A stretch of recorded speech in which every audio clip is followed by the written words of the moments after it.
ನಮಸ್ಕಾರ ಸ್ನೇಹಿತರೆ. ಬೆಂಗಳೂರು ಒಂದು ಕಾಲದಲ್ಲಿ ಕೆರೆಗಳ ನಗರ ಎಂದೇ ಖ್ಯಾತಿಯನ್ನು ಪಡೆದಿತ್ತು. 16ನೇ ಶತಮಾನದಲ್ಲಿ ನಮ್ಮ ಕೆಂಪೇಗೌಡರು ನಮ್ಮ ಬೆಂಗಳೂರಿನ ಭವಿಷ್ಯವನ್ನು ಉಜ್ವಲವಾಗಿಡಬೇಕೆಂದು 100ಕ್ಕೂ ಹೆಚ್ಚು ಕೆರೆಗಳನ್ನು ನಿರ್ಮಾಣ ಮಾಡ್ತಾರೆ.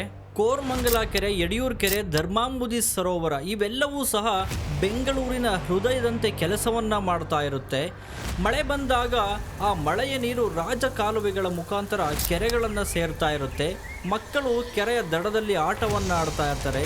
ರೈತರು ಆ ಕೆರೆಯ ನೀರನ್ನು ತಮ್ಮ ಜಮೀನುಗಳಿಗೆ ಬಿಡ್ತಾರೆ. ಆದರೆ 1990ರ ದಶಕದಲ್ಲಿ ITBT ಕಂಪನಿಗಳು ಬೆಂಗಳೂರಿಗೆ ಹೆಜ್ಜೆ ಇಟ್ಟ ನಂತರ ಗಾರ್ಡನ್ ಸಿಟಿ ಎಂದಿದ್ದಂಥ ಹೆಸರು ಸಿಲಿಕಾನ್ ಸಿಟಿಯಾಗಿ ಬದಲಾಗುತ್ತೆ. 2025 ಮೇ 18ನೇ ತಾರೀಕು ಸಂಜೆ ಬೆಂಗಳೂರಿನಲ್ಲಿ ಆದಂಥ ಧಾರಾಕಾರ ಮಳೆಯಿಂದ ಜನರು ತತ್ತರಿಸಿ ಹೋಗ್ತಾರೆ. ಈ ಮಳೆಯ ನೀರು ರೋಡ್ಗಳಲ್ಲಿ, IT ಪಾರ್ಕ್ಗಳಲ್ಲಿ, ಮಾಲ್ಗಳ ತುಂಬುವುದಕ್ಕೆ ಕಾರಣ ಏನು? ಬೆಂಗಳೂರಿನಲ್ಲಿದ್ದಂಥ ಕೆರೆಗಳು ಏನಾದವು? ಮನೆಗಳು, ರೋಡ್ಗಳು ಈ ನೀರಿನಲ್ಲಿ ಕೊಚ್ಚಿ ಹೋಗೋದಕ್ಕೆ ಕಾರಣ ಆದರೂ ಏನು? ಬನ್ನಿ ಸ್ನೇಹಿತರೆ, ಈ ವಿಡಿಯೋದಲ್ಲಿ ಇವತ್ತು ಈ ಎಲ್ಲ ಪ್ರಶ್ನೆಗಳಿಗೆ ಉತ್ತರವನ್ನು ಹುಡುಕೋಣ.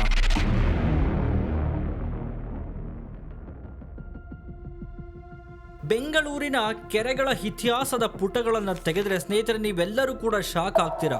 ಯಾಕೆ ಅಂದರೆ 1960ನೇ ಇಸವಿಯಲ್ಲಿ ಬೆಂಗಳೂರಿನಲ್ಲಿ ಸುಮಾರು 280 ಕೆರೆಗಳಿರುತ್ತೆ.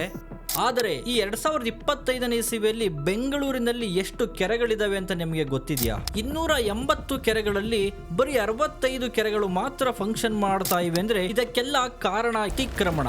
ಹೌದು ಸ್ನೇಹಿತರೆ, ಬೆಂಗಳೂರಿನಲ್ಲಿ ನಮ್ಮ ಕೆಂಪೇಗೌಡರು ಕಟ್ಟಿದ್ದಂಥ ಕೆರೆಗಳನ್ನು ಒಡೆದು ಫ್ಲಾಟ್ಗಳು, ಬಿಲ್ಡಿಂಗ್ಗಳು, ಅಪಾರ್ಟ್ಮೆಂಟ್ಗಳು, IT ಕಂಪನಿಗಳನ್ನು ನಿರ್ಮಾಣ ಮಾಡಿದ್ದೇವೆ. ಜಾಲವನ್ನು ಹುಡುಕುತ್ತಾ ನೀವು ಇಂಟರ್ನೆಟ್ ಅಲ್ಲಿ ಸರ್ಚ್ ಮಾಡಿದ್ರೆ 2000 ಹಾಗೂ 2025ನೇ ಇಸವಿಯ ಮಧ್ಯದಲ್ಲಿ ಸುಮಾರು 1300ಕ್ಕಿಂತಲೂ ಹೆಚ್ಚು ಅಕ್ರಮ ಕಟ್ಟಡಗಳು ಬೆಂಗಳೂರಿನಲ್ಲಿ ಕೆರೆಗಳು ಇದ್ದಂಥ ಜಾಗದಲ್ಲಿ ನಿರ್ಮಾಣ ಆಗಿದೆ ಅಂತ ನಮಗೆ ಒಂದು ರಿಪೋರ್ಟ್ ಸಿಗುತ್ತೆ.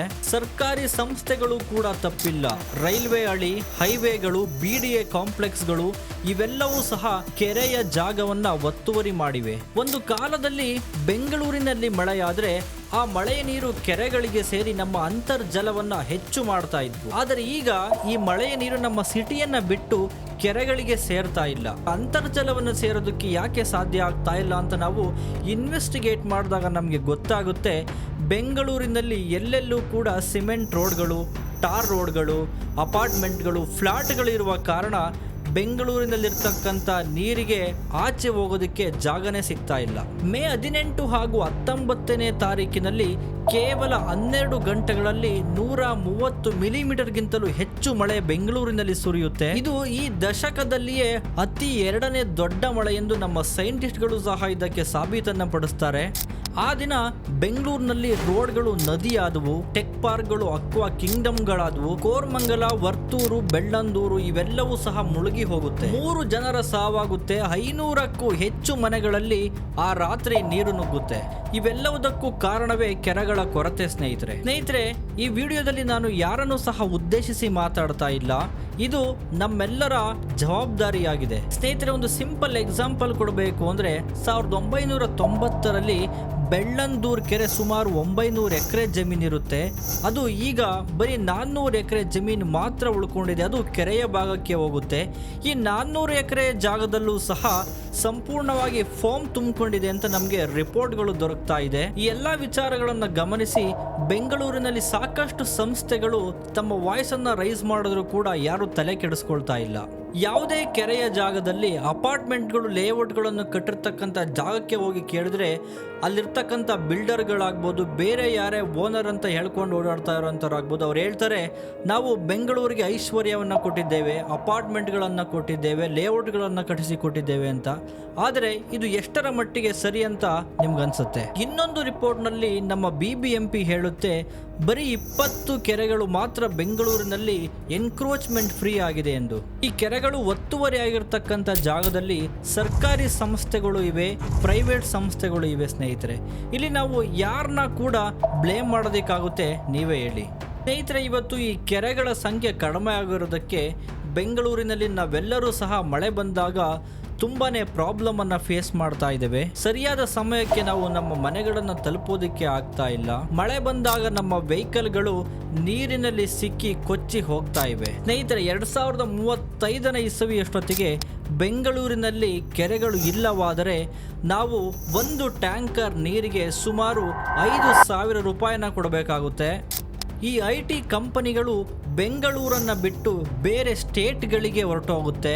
ಒಂದು ದಿನಕ್ಕೆ ಸಾವಿರಾರು ಕೋಟಿ ಬೆಂಗಳೂರಿಗೆ ನಷ್ಟ ಆಗುತ್ತೆ ಸ್ನೇಹಿತರೆ. ಈ ಡೆಂಗ್ಯೂ, ಕಾಲರಾ ಇಂಥ ರೋಗಗಳ ಜೊತೆಗೆ ನಾವು ಉಸಿರಾಡ್ತಾ ಇರ್ತಕ್ಕಂಥ ಈ ಗಾಳಿಯು ಕೂಡ ತುಂಬ ವಿಷಕಾರಿಯಾಗಿ ಪರಿಣಾಮವನ್ನು ಬೀರುತ್ತೆ.